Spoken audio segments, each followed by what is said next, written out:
Hey guys, I didn't intend on doing an unboxing or assembly video on this Ecotric bike rack carrier.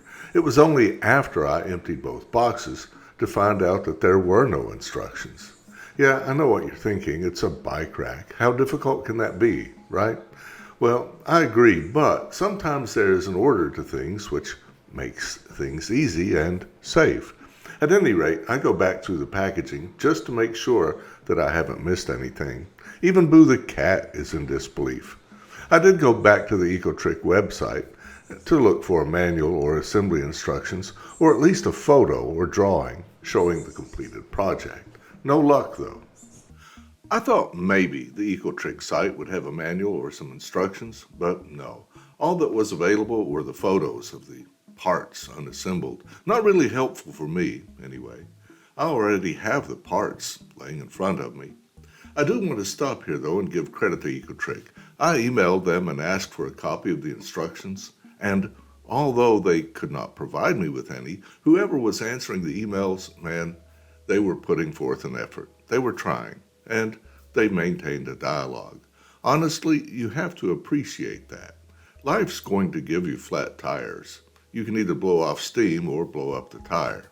But enough of that. Let's put this thing together.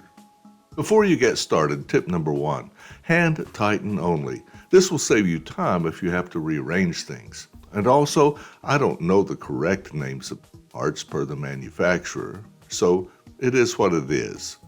Start with this piece. I'll call it the mainframe. There are 2 holes in it. One is larger, about a ½ inch or so, and the other is smaller. This is important. The larger hole is used to attach assembled carrier to your hitch. Next, I start by laying out the pieces in a presumed relationship to the mainframe bar. Be sure this yoke is placed on the end with the smaller hole.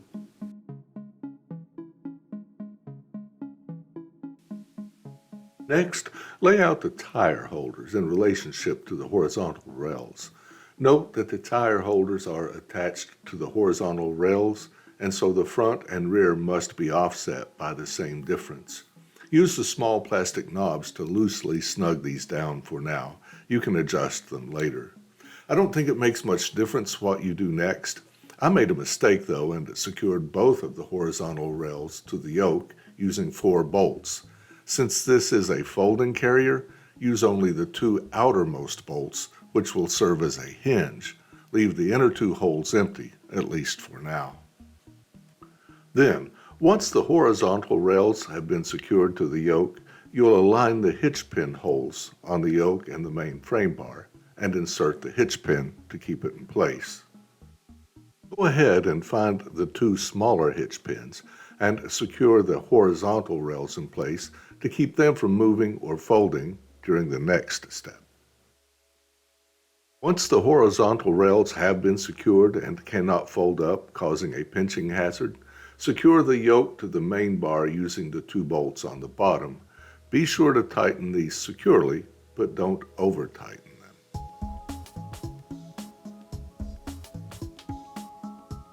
Now it's time to secure that vertical rail to the yoke using 2 more bolts.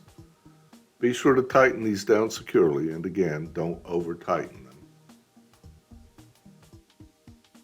Once assembled, attaching to the receiver is easy and straightforward. Just lift up and insert. Align the holes, insert your locking pin, and then lower the cradles into place. Make sure the tire cradles are loose on the rails and seat the bike. Once both tires are in the cradle, tighten the mounting knobs. Not much to worry about here, as the tires will keep the cradles from sliding if the knobs should loosen. Call me Mr. Safety, but I go ahead and use a ratchet strap to secure the bike to the... It can't hurt. Well, that's about it for this bike rack. Ride safe, guys. Be a good human. Until next time, take care.